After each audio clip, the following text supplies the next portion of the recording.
Alright, a small video about Sleeping Gods Distant Skies, the token organization. The solution that people normally use is Ziplocs, but I think this will be slightly better.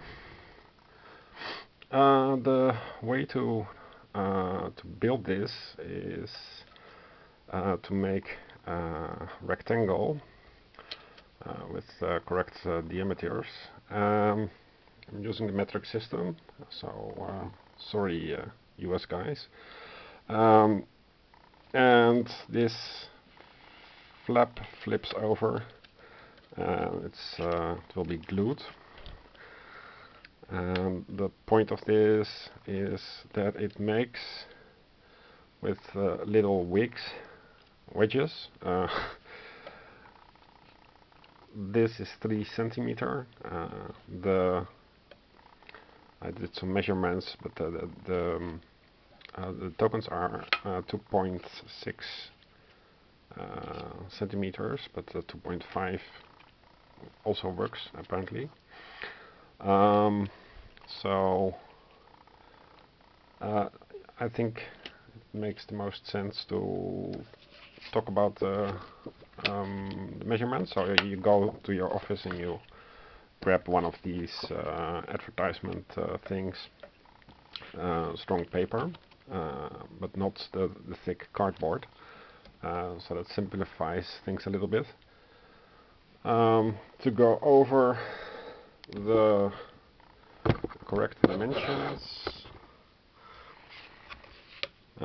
so across you do 1.5 centimeter, 3.5 centimeter, because this is the thing that flaps over. It should be a little bit smaller, so 1.5, then 2 centimeters extra for the height, so you can actually grab them instead of them being contained inside of the tray.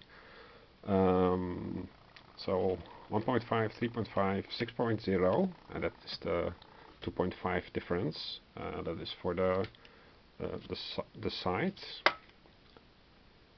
Sorry, for the bottom. Plus 2.5. So we're going to make all these compartments. So plus 2.5.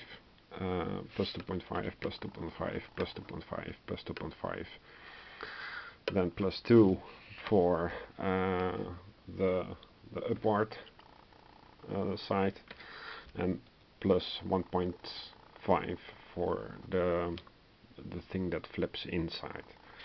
So to reiterate, 1.5, 3.5, 6.0, 8.5, 11.0, 13.5, 16.0, 18.5, 20.5, 22.0. And because it becomes a U-shape wedge, you also want these. So this goes upward, so it's 2 centimeters. Then you need an extra 2.5, and then you need another 2 again for the other upward sides. So the measurements are 2.0, 4.5, and 6.5. Then you use a line cutter. Well, before you use a line cutter, you make the thing fold easier by using a ruler and the blunt side of a knife. And if you want to do it professionally, then of course you have these green Japanese mats. That one is in my attic. I'm just not going to bother with that. It's an annoying part of the hobby but yeah, in the end, so this is just a one-time annoying part, and then hopefully you have plenty of hours to enjoy it. And I wouldn't bother about the existing prints. You can always print out whatever you like to cover it up, but if you do, then do that before you glue the outer sides, and the rest just stays in place. And maybe I'll come back to this if it doesn't work out.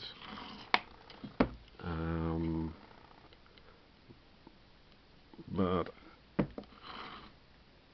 usually these things are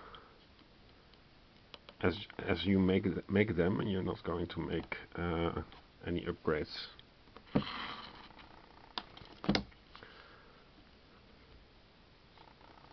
So almost there. This is the last.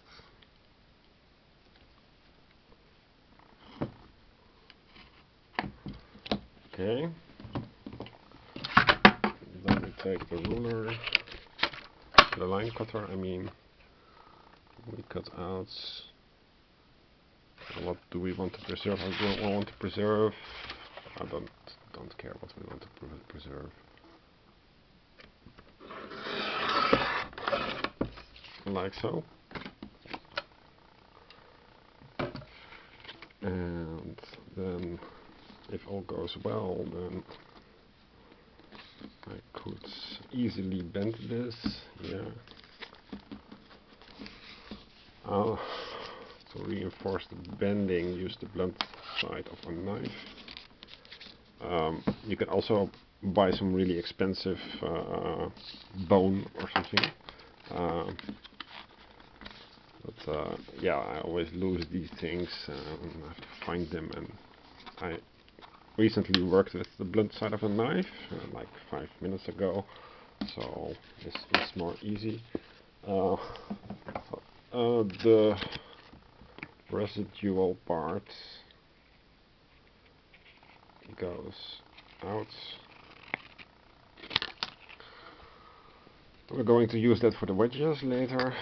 Now this is always the same technique. So you cut in and then make a little V around what you cut in.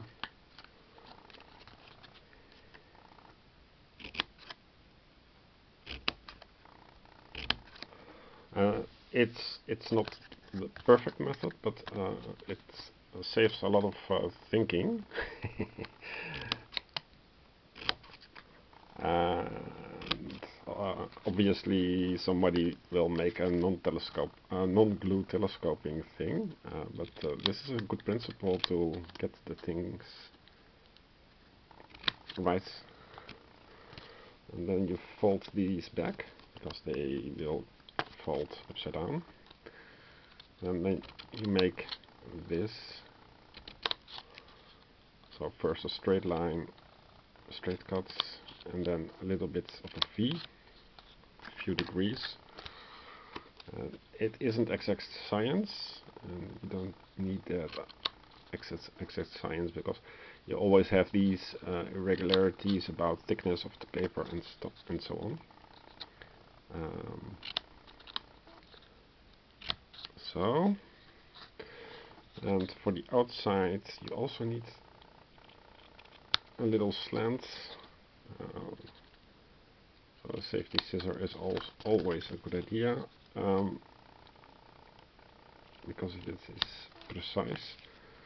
So instead of this straight line, you make slight indentation, as long as it goes to the crossing point. And now what you have is, if I did my measurements correct, you have this.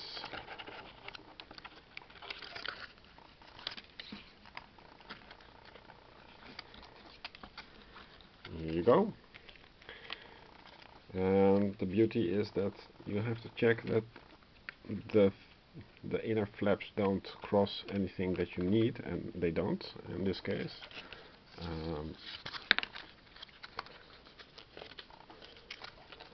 So this will make a nice baseline, and as you can see it stays more or less in place. And because you made the indentations here, make sure that you use the correct ones, of course. Then you cut halfway, and because I made some mistakes in miscounting and stuff. Let's see. Okay, so the bottom line is what I need to do. Half of this.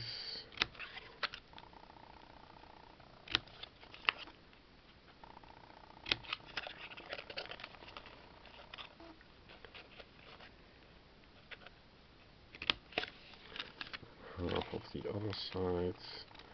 You can just follow the line inside.